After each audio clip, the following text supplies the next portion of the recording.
அன்பான வணக்கம். நல்லவர் லட்சியம் வெல்வது நிச்சயம். இன்னைக்கு நாம என்ன பார்க்க போறோம்னா, உலக நாயகனாக இருந்த கமல் உருட்டு நாயகனாக மாறிய கதை. என்ன விஷயம் அப்படின்னா, இவரு ஒரு ராஜ்யசபா சீட்டுக்காக தன்னுடைய கட்சியவே மொத்தமா கொண்டு போய் அடமானம் வச்சிட்டாரு திமுக கூட்டம். ஆனா இதுவே 2021 இவரு அரசியலுக்கு வர்ற போது அதே திமுகவை என்ன சொன்னார். இவர் செய்தியாளர்களோட சந்திப்புல என்ன சொல்றாரு, 10 ஆண்டுகள் இவங்க ஆட்சி செஞ்சுட்டாங்க, இனி அடுத்தது பிஜேபியா மறுபடியும் வந்துருச்சுன்னா நம்ம இந்தியாவோட தலைநகர் டெல்லி இல்லாம நாக்பூர்ல கொண்டு போய் வச்சிருவாங்க, RSS தலைமையிடம் இருக்கிற இடத்துல அப்படின்னு ஒரு ஸ்டேட்மெண்ட் கொடுத்திருக்காரு. சும்மா இருப்பார நம்மாளு அண்ணாமலை. தேவையில்லாம வாய் இருக்குதுங்கிறதுக்காக எதை வேணாலும் பேசி வாங்கி கட்டிட்டு கம்முன்னு இருக்கிறாரு இப்ப கமலஹாசன். கமலஹாசனுக்கு அப்பப்போ கொஞ்சம் மூல பாதிப்பும் இருக்க மாட்டாக்குது. அந்த லெவல்ல இவர் இப்ப செய்யக்கூடிய செயல்கள் எல்லாமே இருக்குது. அவங்க கட்சியில இருந்து எல்லாருமே வெளியே போறதுக்கு காரணமும் இதுதான் சொல்றாங்க. ஃபர்ஸ்ட் 2021 இவர் என்னென்ன உருட்டுனாருங்கிறத நாம பார்க்கலாங்க. வணக்கம். நீங்க தமிழ்நாட்டில் சந்தோஷமா நிம்மதியா இருக்கீங்கன்னா இந்த வீடியோவை நீங்க பார்க்க வேண்டிய அவசியம் இல்லை. நாட்டு நடப்பும் அரசியலும் நல்லபடியா நடந்துகிட்டு இருக்கு அப்படின்னு நீங்க நம்பினீங்கன்னா இந்த வீடியோ உங்களுக்காக எடுக்கப்பட்டதல்ல. புறப்படுங்க. அந்த கலைஞரின் மகனாக இருக்கக்கூடிய நான் சொல்லுகிறேன், தர்மம் தன் வாழ்வதனை சூது. I am not prepared to answer you. You are anti-Indian. முடிவு பண்ணிட்டீங்களா?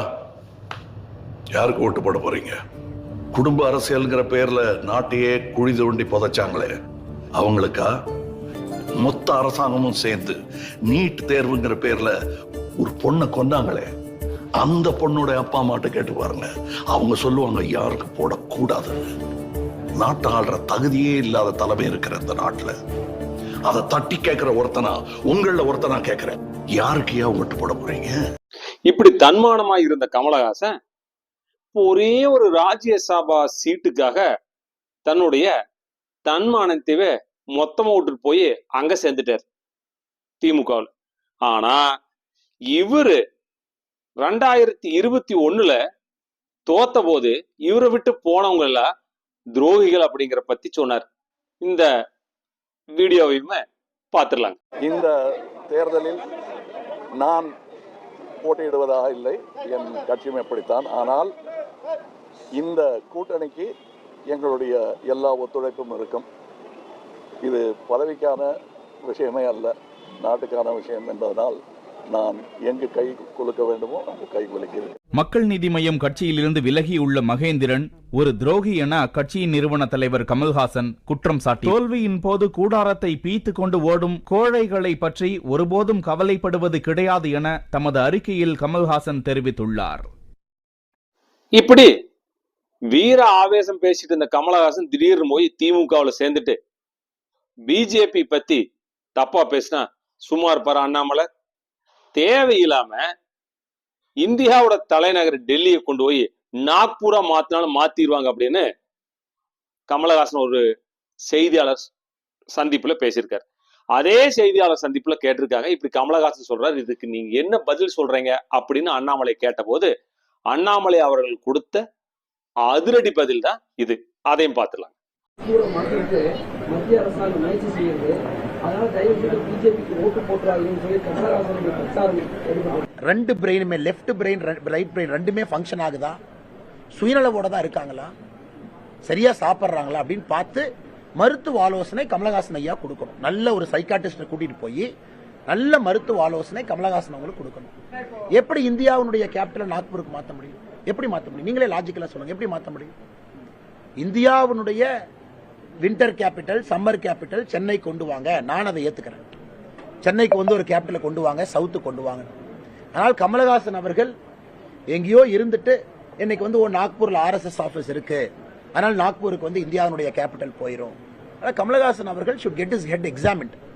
உண்மையாலுமே சுயநனவோடு தான் பேசுறாங்களா, ஆரோக்கியமான கருத்துக்களை தான் பேசுறாங்களா, இல்ல திமுகவுக்கு தன்னுடைய கட்சியை ஒரு ராஜ்யசபா சீட்டுக்காக வித்துறதுக்காக இப்படி கூவ வேண்டும் என்று கமலஹாசன் அவர்கள் நினைக்கின்றார்கள் என்பதை கமலஹாசன் அவர்கள் தான் முடிவு செய்யும்.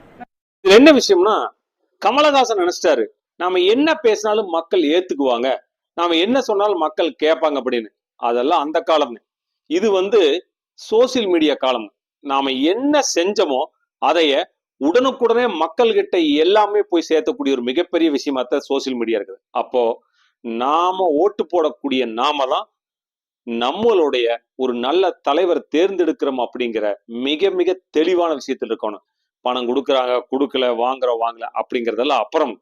நாம போய் ஓட்டு போடுற போது யாருக்கு ஓட்டு போட்டால் நம்ம நாடு பாதுகாப்பா இருக்கும் அப்படிங்கிறது ஒண்ணு.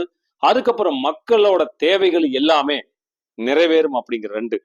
அதுக்கப்புறம் இந்த நாடு இத்தனை நாளா ஆட்சி செஞ்சுட்டு இருந்த உங்கள் மூலியமாக இந்த நாடு எப்படி இருக்குதுங்கிறத யோசிச்சு நாம சரியான இடத்துல வாக்குகள் இடும்போது நம்மளுடைய நாடு மிகப்பெரிய பாதுகாப்பா இருக்கும் அப்படிங்கறதுல எந்த விதமான மாற்றமே இல்லை. நன்றிகள் நண்பர்களே, நன்றி.